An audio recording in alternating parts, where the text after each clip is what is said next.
Hello, everyone, and welcome back to our Theory of Knowledge exploration. Today, we're shifting our focus from the individual to the group. We're going to talk about the knower in communities. Think about it.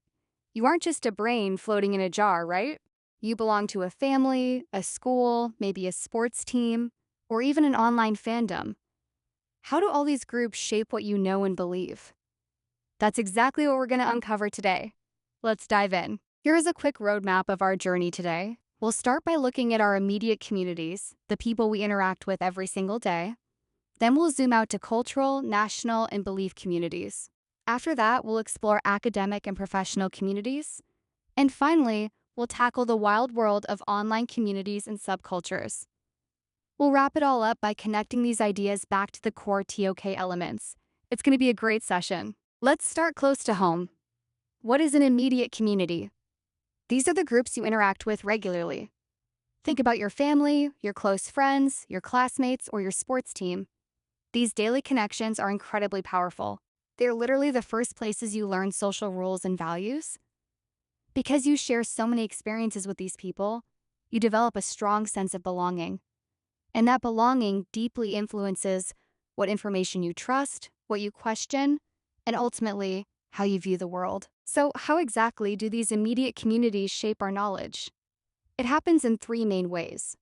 First, through shared beliefs and stories. Have you ever heard a family legend that taught you a lesson about hard work or honesty? Those stories create a common framework for how you make decisions. Second, through norms. Norms are the unwritten rules about what is acceptable to talk about. For example, if your friend group avoids talking about mental health, that silence actually limits your knowledge exploration. And third, social reinforcement.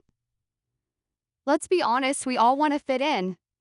When our community praises our ideas, our confidence in those ideas grows. But if we face disapproval, we might just keep our thoughts to ourselves. Sometimes, our beliefs are strong simply because they are socially accepted, not necessarily because we have logical proof. Now let's zoom out a bit to cultural and national communities. Cultural communities are connected by shared heritage, things like language, traditions, arts, and values. They shape our collective identity in a deep and lasting way. National communities, on the other hand, are linked by citizenship and political institutions. Even if a nation has many diverse cultures inside it, shared historical events foster a sense of unity. Both of these communities profoundly shape who we are and what we know. Let's talk about national narratives. These are the stories a country tells about its origins, its heroes, and its conflicts. Think about the history you learn in school, the monuments in your city, or the holidays you celebrate. But here is the critical TOK question: what is being left out? National narratives selectively highlight certain events while downplaying others. When different groups within a nation disagree on how a historical event should be remembered, like colonization or a war, we see that knowledge isn't always just objective facts. It's often deeply influenced by power, politics, and cultural identity. And recognizing that's going to be a huge step in becoming a more responsible knower. Next up, language communities. Whether you speak Spanish, use British Sign Language, or speak Welsh, your shared language is like a lens that influences your thought patterns and the way you construct knowledge. Language is amazing for sharing ideas, shared cultural references, and specialized vocabulary act as shortcuts for complex concepts. You can communicate a lot with just a few words, but it also has real limitations. Have you ever tried to translate a word that just doesn't exist in another language, like the Danish word hygge? When we translate, we sometimes lose the rich cultural nuance. Language can both connect us deeply and create barriers for outsiders trying to understand. What about religious, ideological, and political communities? These groups are fascinating because they usually prioritize specific trusted sources, like a sacred scripture, a party manifesto, or an influential leader. In these communities, your knowledge claims are often tied directly to your identity and loyalty. Disagreeing with a core belief can feel like a threat to your membership in the group. Because members share a common framework, they interpret events through the same lens. And because people tend to consume media that aligns with their views, this can sometimes create an echo chamber where dissenting evidence is simply ignored or dismissed. It's powerful, and it's something we all need to be aware of. Here is a huge point to remember.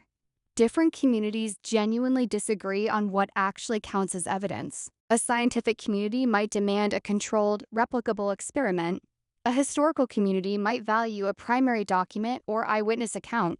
A faith-based group might prioritize a sacred text or lived spiritual experience. Why do these disagreements persist? Because communities rank evidence based on their unique values and goals. Confirmation bias also plays a role. It makes external evidence feel less persuasive when it challenges what the group already believes. Understanding this is absolutely crucial if we want to have respectful, productive dialogues with people who think differently than we do. Let's look at the experts. Academic communities are groups of researchers and scholars who produce knowledge using rigorous, specialized methods to ensure reliability and advancement. Professional communities, like doctors, engineers, and lawyers, take that knowledge and apply it in the real world. They are guided by recognized qualifications and strict ethical codes to make sure their practice is safe, effective, and trustworthy. These communities are the backbone of how society makes important decisions. But how do these expert communities decide who gets to contribute? That brings us to gatekeeping. Think about peer review, formal exams, and professional licensing. Gatekeeping is incredibly valuable because it filters out weak claims and maintains high standards. It protects us from pseudoscience and misinformation. However, and this is important, it also has real limitations. Gatekeeping can sometimes exclude diverse voices, particularly from underrepresented groups. It can delay the acceptance of brilliant, innovative ideas simply because they challenge the status quo. So it's a delicate balance. We need the quality control, but we also need to stay open to new and unconventional perspectives. Because of gatekeeping, we get a division between mainstream and fringe knowledge.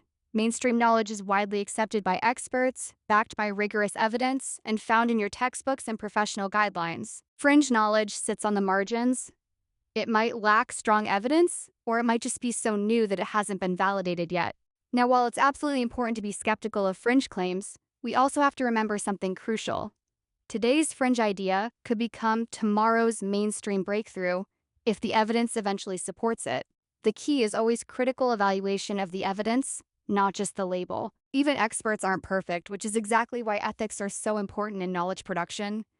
We have to watch out for conflicts of interest.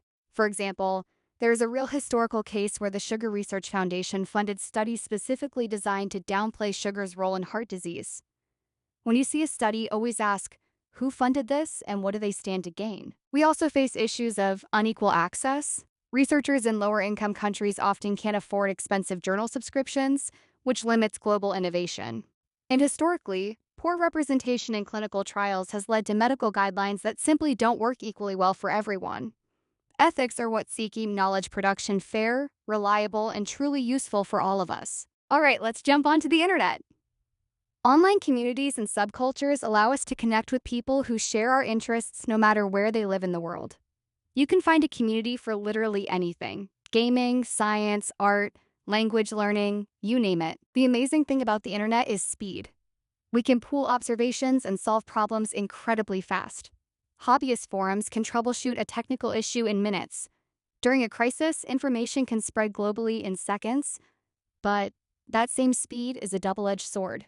False claims and misinformation can spread just as fast, sometimes even faster, before anyone has a chance to verify them. It requires us to be more critical than ever. And that brings us to one of the most important online dangers: echo chambers.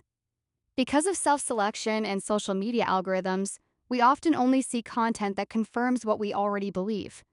The algorithm learns what you like and just keeps feeding you more of the same. Inside an echo chamber, familiar claims feel true, even without solid evidence. Members start to distrust outside sources, labeling them as biased or propaganda. Think about some online anti-vaccination groups that dismiss public health data as government lies, despite overwhelming scientific consensus. The echo chamber creates a strong group identity, but it shuts down open inquiry and can be genuinely dangerous.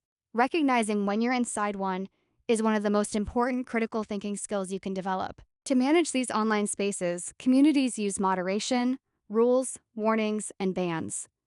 Good moderation is essential. It stops false claims from spreading and keeps discussions productive. But too much control can stifle open discussion and silence legitimate dissenting voices. It's a real tension. At the same time, online groups often develop a strong resistance to outside critique. When an outsider, say a journalist or a scientist, challenges the group's beliefs, members might dismiss the evidence entirely, not because the evidence is weak, but because accepting it would threaten their sense of belonging. It's a complex dynamic between protecting the community and staying genuinely open to the truth. Let's tie everything back to the TOK framework. Communities shape the scope of knowledge, what we choose to focus on, document, and pass on to the next generation. Some topics get extensive coverage, while others get quietly left out based on community priorities. Communities also shape our perspectives. Our cultural, historical, and social assumptions act as a lens that determines which questions we even think to ask and which explanations feel plausible. And finally, communities determine our methods of justification, the agreed-upon tools and protocols we use to verify claims. By understanding how all three of these work together, we become far more sophisticated in how we evaluate any knowledge claim. Ultimately, communities carry massive ethical responsibilities. The knowledge they share shapes how we treat each other, the decisions we make, and the world we build together. Communities must strive for accuracy, verify information before sharing it, and correct errors quickly when they arise. They must ensure fairness and inclusion, making sure diverse voices are heard and that no group is systematically excluded. They need transparency about their methods, their biases, and their uncertainties. And they must practice harm reduction, actively working to prevent the spread of misinformation or stereotypes that could hurt vulnerable people. These aren't just nice ideals. They are the foundations of a trustworthy knowledge community. Let's quickly recap our 5 key takeaways from today. First, our group memberships profoundly shape what we learn and accept as true. We don't form beliefs in isolation. Second, social norms and reinforcement can sometimes limit our inquiry by making certain questions feel off-limits. Third, gatekeeping is a trade-off. It balances reliability with inclusivity, and we need both. Fourth, online spaces accelerate learning and knowledge sharing, but they also amplify misinformation at incredible speed. And fifth, ethical responsibilities, accuracy, transparency, fairness, and harm reduction are absolutely crucial to maintaining trustworthy knowledge in any community. And that's a wrap. Thank you so much for joining me today. I hope this session has genuinely challenged you to think about the communities you belong to and how they shape the way you see and understand the world. The next time you find yourself believing something, ask yourself, where did this belief come from? Which community taught me this? And is it actually supported by evidence? Keep asking those great questions, stay curious, and I'll see you in the next session.